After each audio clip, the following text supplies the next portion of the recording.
আমি নিজেও রাজনীতিতে অংশগ্রহণ করে খেলা থেকে একটু দূরে সরে গিয়েছি। তার আগে খেলাই ছিল আমার প্রাণ।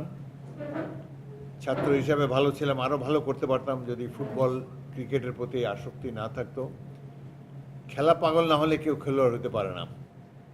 আমরা পরীক্ষার হলে গিয়ে অনেক সময় প্রশ্নের উত্তর জানি, উত্তর না দিয়ে চলে আসতাম যে সময় মতো খেলার মাঠে হাজির হওয়ার জন্যে। আমাদের সময় 50-এর দশকে 60-এর দশকে অভিভাবকরা খেলাধুলাকে উৎসাহিত করতেন না। বাবা মার অনেক গালি খেয়েছি এই ফুটবল খেলার জন্যে, কিন্তু খেলার যে নেশা এটার থেকে ছুটে যেতে পারে নাই কেউ। আমাদের তারকা ছিল তখনকার দিনে পেলে, পুস্কাস, এবং ভবিষ্যতে আমি 8 বছর ফিফার কর্মকর্তা ছিলাম। সে সময় ফিফা কাউন্সিলে এবং 2টি বিশ্বকাপ আমি কভার করেছি। সেখানে আমার সেই ছোটোবেলার হিরোরা পেলে, দিনোজফ, গোলকিপার লেভ ইয়াসিন, ফ্রান্সের বিখ্যাত খেলোয়াড় মিশেল প্ল্যাটিনি, এদের সাথে পরিচিত হয়েছি। ফ্রান্সের Beckenbauer, all time great stopper back, এদের সাথে পরিচিত হয়ে দেখলাম যে এরা সবাই ভালোবাসার টানেই খেলায় এসেছে। অর্থ উপার্জনের কেউ খেলে না।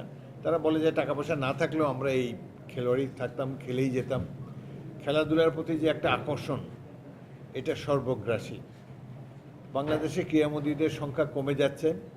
ক্রীড়ামোদীদের জায়গা ধীরে ধীরে অন্য পেশার লোকেরা, রাজনীতির অঙ্গনের লোকেরাও গত 20 বছর দখল করে রেখেছিল।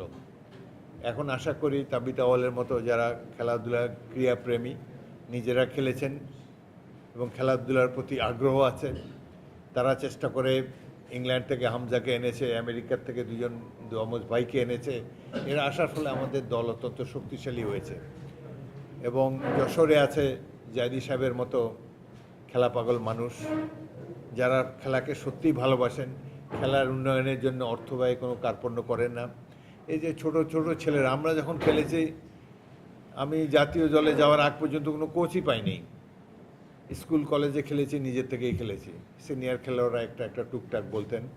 বাট এখন তো এত লো লেভেলে, স্কুলের প্রাইমারি লেভেল থেকেই কোচিংয়ে অংশগ্রহণ করার সুযোগ তাদের রয়েছে। সুতরাং আমাদের